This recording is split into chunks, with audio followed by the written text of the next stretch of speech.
Students, today we learn our fourth chapter, Landscape of the Soul, written by Nathalie Trouroy. In the chapter, the writer contrasts Chinese art with European art by recounting two stories about Chinese art and one story about European art. The Europeans want a perfect likeness, whereas in Asia, art is the essence of life and spirit. Chinese art requires the active participation of the viewer both physically and mentally to understand it. In the chapter, the writer describes the Taoism.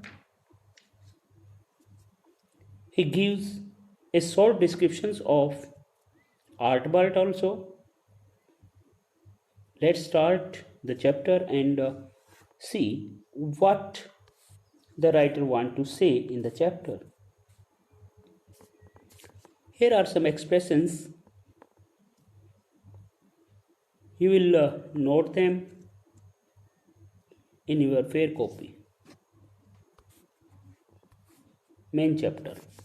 A wonderful old tale is told about the painter Woodhouse.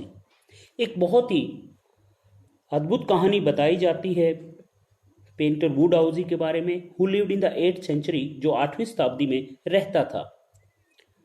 His ये एक Chinese कहानी या Chinese painter के बारे में बताया जा रहा है.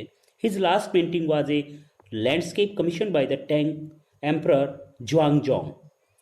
हिज लास्ट पेंटिंग, उसकी जो अंतिम पेंटिंग थी, वुडहाउसी की जो अंतिम पेंटिंग जो उसने बनाई, वाज ए लैंडस्केप.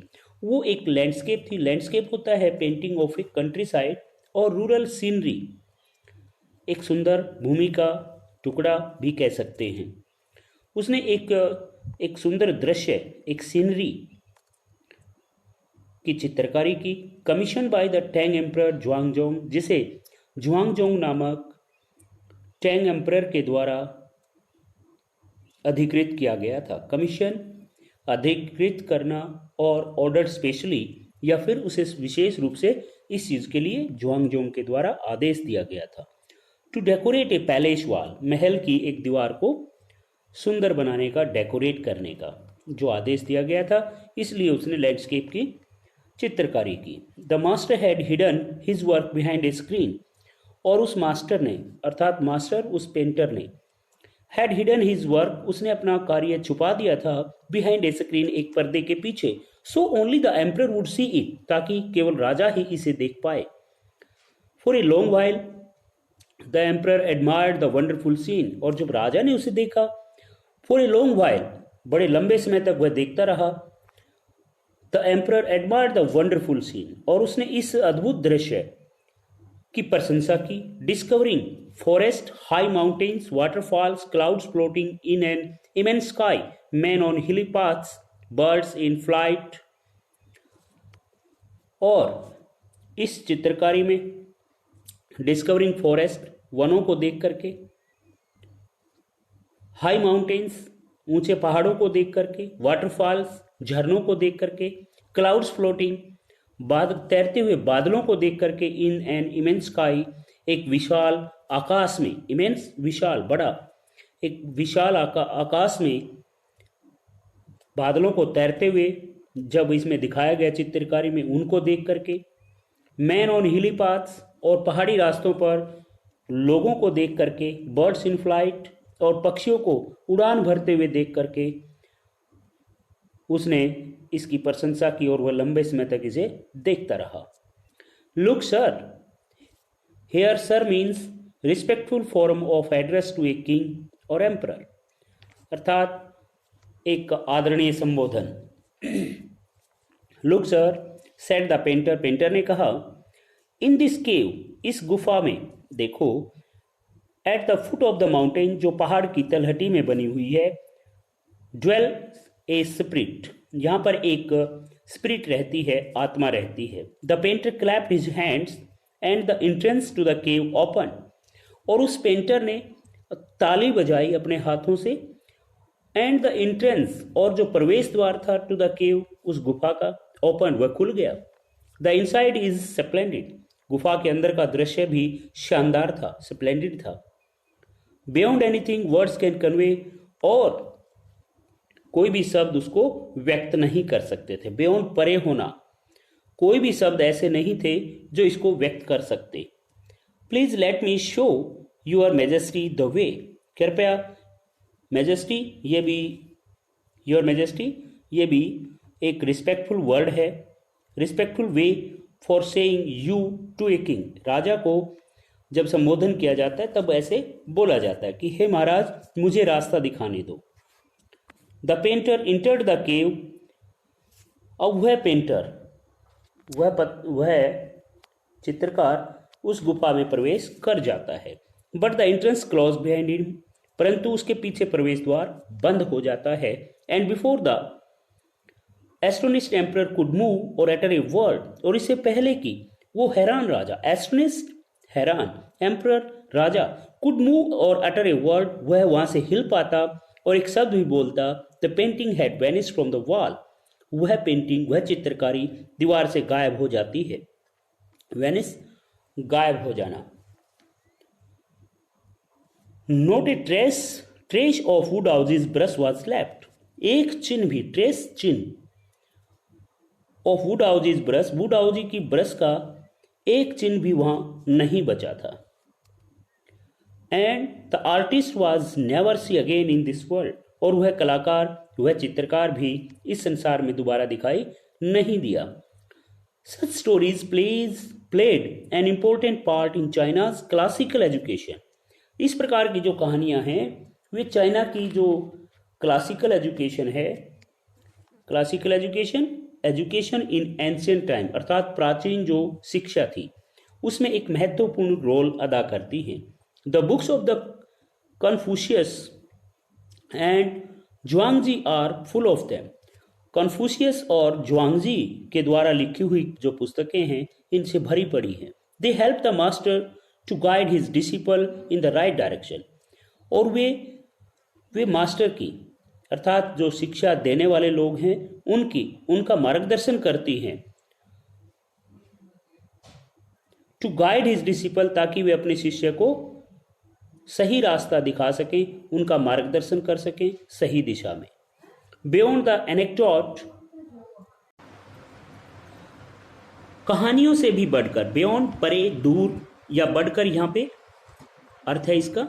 एनेक्डोट दंत कथाएं, कहानियां, कहानियों से बढ़कर। दे आर डीपली रिवीलिंग, ये गहराई से अर्थ प्रकट करती हुई होती हैं। ऑफ द स्पिरिट, उस भाव का, इन विच आर्ट वाज कंसिडर्ड, जिसमें आर्ट को, कला को समझा जाता है। कॉन्ट्रास्ट दिस स्टोरी, इस कहानी के विपरीत, और अनदर फेमस वन, या एक और प्रसिद्ध कहानी के विपरीत, अबाउट ए पेंटर, जो एक कलाकार के बारे में है, who wouldn't draw the eye of A dragon, जो एक ड्रैगन की आंखें नहीं बनाता है। ही हैड पेंटेड, जिस ड्रैगन की तस्वीर को उसने बनाया था उस तस्वीर में आंखें नहीं बनाता है। फॉर फियर, इस भय से, it would fly out of the painting, कि यह पेंटिंग से उड़ जाएगा, इसलिए वो आंखें नहीं बनाता है। इस कहानी के विपरीत दूसरी कहानी कौन सी है? विद एन ओल्ड स्टोरी, यह कहानी कॉन्ट्रास्ट में है एक पुरानी कहानी के। फ्रॉम माई नेटिव फ्लैंडर, जो मेरी मातृभूमि से है, नेटिव फ्लैंडर मातृभूमि। That I find most representative, जिसे मैं सबसे अधिक प्रतीकात्मक मानता हूं या प्रतिनिधित्व करने वाली मानता हूं, ऑफ वेस्टर्न पेंटिंग, पश्चिमी पेंटिंग की। इस कहानी के विपरीत ये कहानी ड्रैगन की कहानी है। कहानी क्या है? इन 15th सेंचुरी एंटवर्प, 15वीं शताब्दी के एंटवर्प में, a master blacksmith called Quinten Massys, एक ब्लैकस्मिथ जिसका नाम क्विंटन मैक्सिस था, fell in love with a painter's daughter, वह एक पेंटर की डॉटर के साथ प्रेम करता है। The father would not accept a son in law in such a profession, और पिताजी, लड़की का पिताजी जो है, अर्थात वो पेंटर जो है, वह इस प्रकार के व्यवसाय वाले व्यक्ति को अपने सन इन लॉ के रूप में स्वीकार नहीं करता है। So Quinten sneaked into the painter studio, इसलिए Quinten Massys sneak into, move secretly, अर्थात गुप्त रूप से, चुपके से घुस जाता है पेंटर के स्टूडियो में।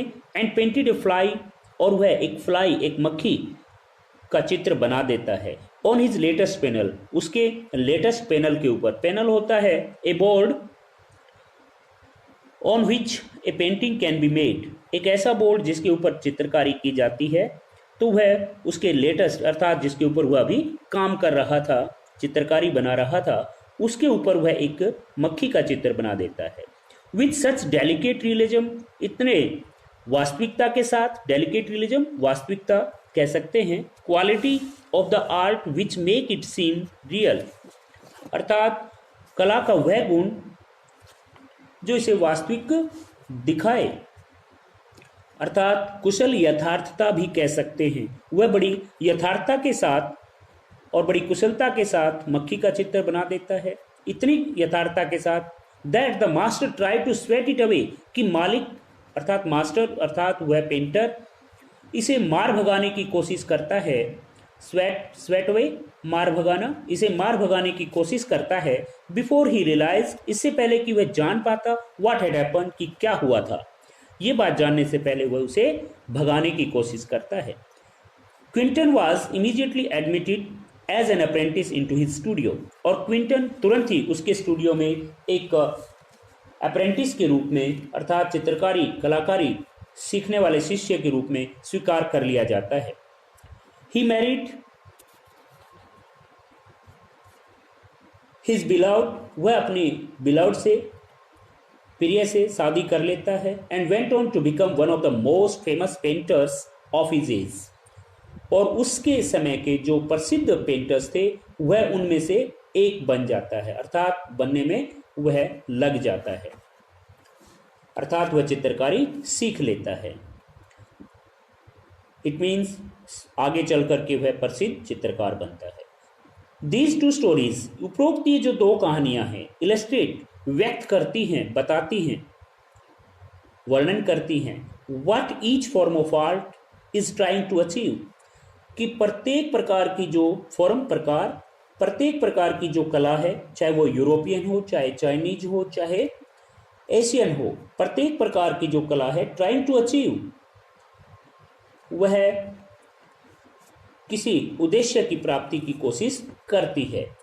A perfect illusionistic likeness in Europe, और एक परफेक्ट, एक उचित, एक सही इल्यूजनिस्टिक लाइकनेस, भ्रमित करने वाली समानता इन यूरोप, यूरोपियन पेंटिंग में, यूरोपियन पेंटिंग में भ्रमित करने वाली एक समानता। Technique of using pictorial method to deceive the eye, illusionistic likeness कहलाती है। The essence of inner life and spirit in Asia, और एशिया में इनर लाइफ या स्पिरिट के सार को प्रदर्शित करने वाली या उद्देश्य को प्राप्त करने वाली पेंटिंग बनाई जाती हैं।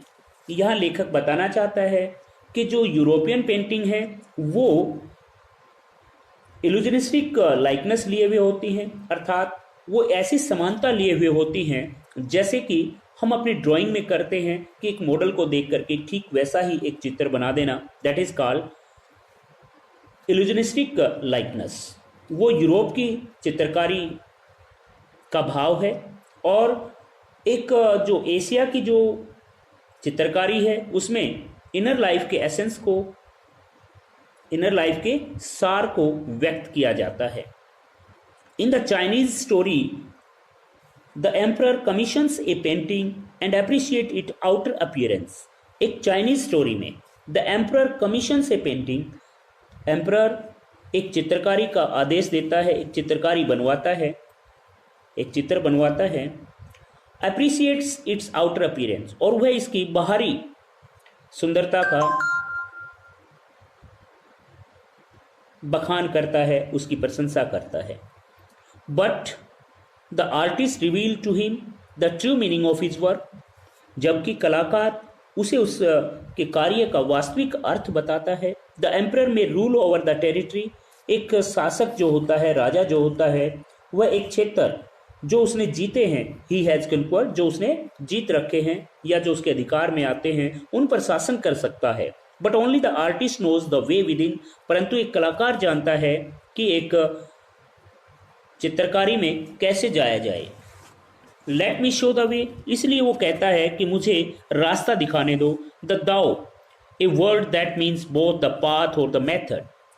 एक शब्द दाओ है जिसका अर्थ होता है रास्ता या तरीका।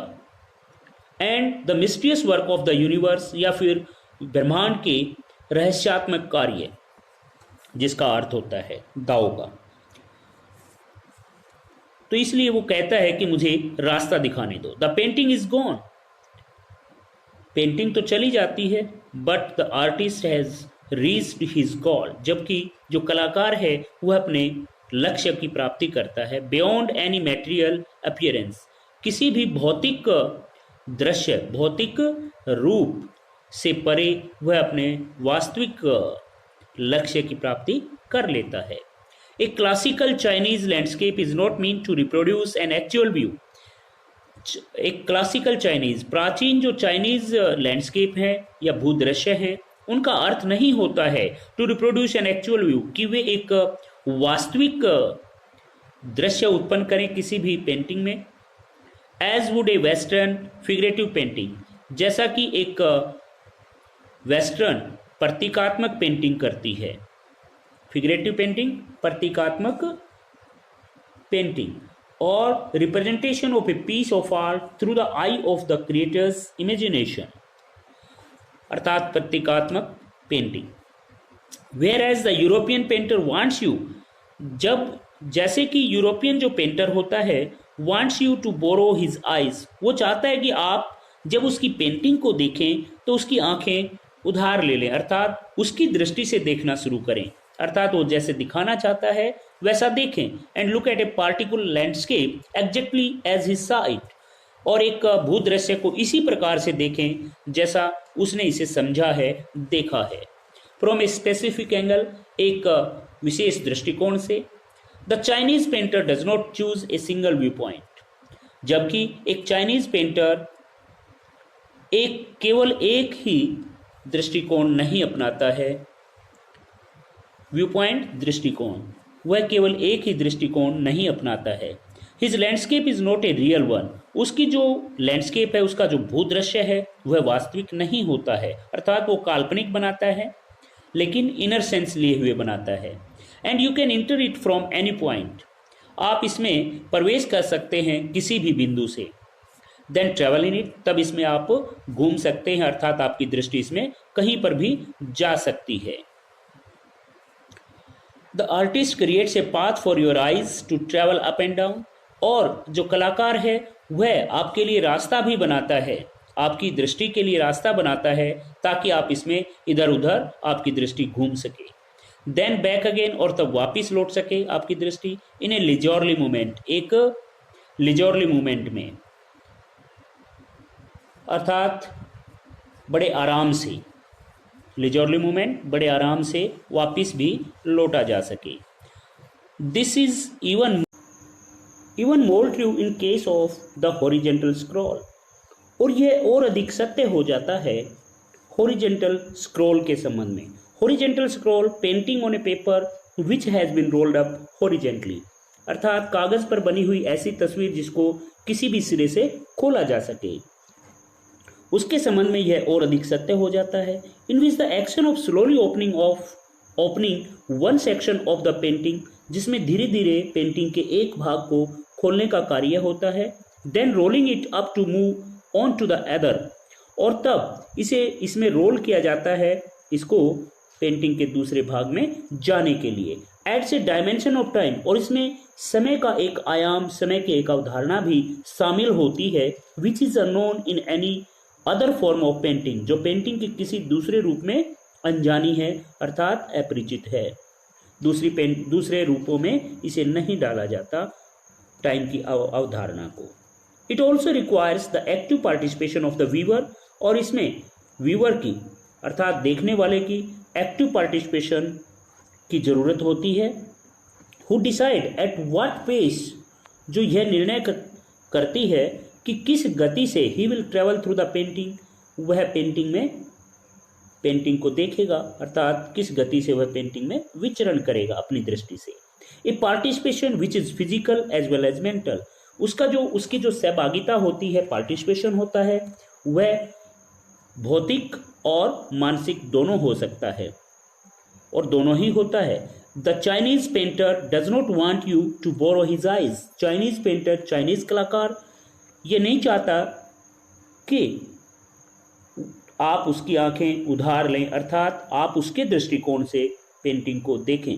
ही wants you to enter his mind, बल्कि वह तो चाहता है कि आप उसके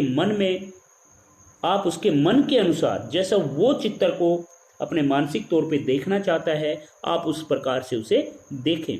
the landscape is an inner one, a spiritual and conceptual space.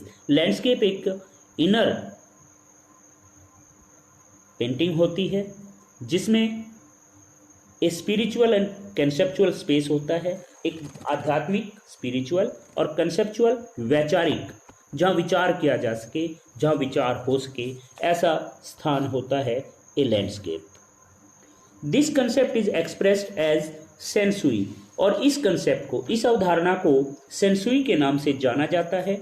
Literally mountain water, और शाब्दिक अर्थ में इसे माउंटेन वाटर कहा जाता है, अर्थात पर्वत पानी कहा जाता है। विच use together represent the world landscape. इनको इकट्ठा प्रयोग किया जाता है लैंडस्केप शब्द को रिप्रेजेंट करने के लिए। More than two elements of an image, एक इमेज के दो से भी अधिक जो तत्व हो सकते हैं। These represent two complementary poles, ये दो पूरक कंप्लीमेंट्री पोल्स को दर्शाते हैं, पूरक पोल्स को दर्शाते हैं। Reflecting the Daoist view of the universe, और दो पोल को रिप्रेजेंट करते हुए ब्रह्मांड के दाओइस्ट व्यू को, दाओइस्ट दृष्टिकोण को प्रदर्शित करते हैं, दर्शाते हैं, रिफ्लेक्ट करते हैं। The mountain is young, mountain young होता है, young. Reaching vertically towards heaven, जो सीधा आकाश की ओर बढ़ता है, रीचिंग ऊपर बढ़ना, वर्टिकली ऊर्ध्वाधर या ऊपर की ओर, टुवर्ड्स हेवन आकाश की तरफ, सीधा आकाश की ओर बढ़ते हुए। स्टेबल, वह स्थिर है, एक जगह पर है, इमूवेबल है, वार्म गर्म है, एंड ड्राई इन द सन, और सूर्य की धूप में ड्राई है, सूखा हुआ है। व्हाइल द वाटर इज यिन, जबकि वाटर यिन है, हॉरिजेंटल है, and resting on the earth, और पृथ्वी पर लेटा हुआ है, पृथ्वी पर बहता हुआ है।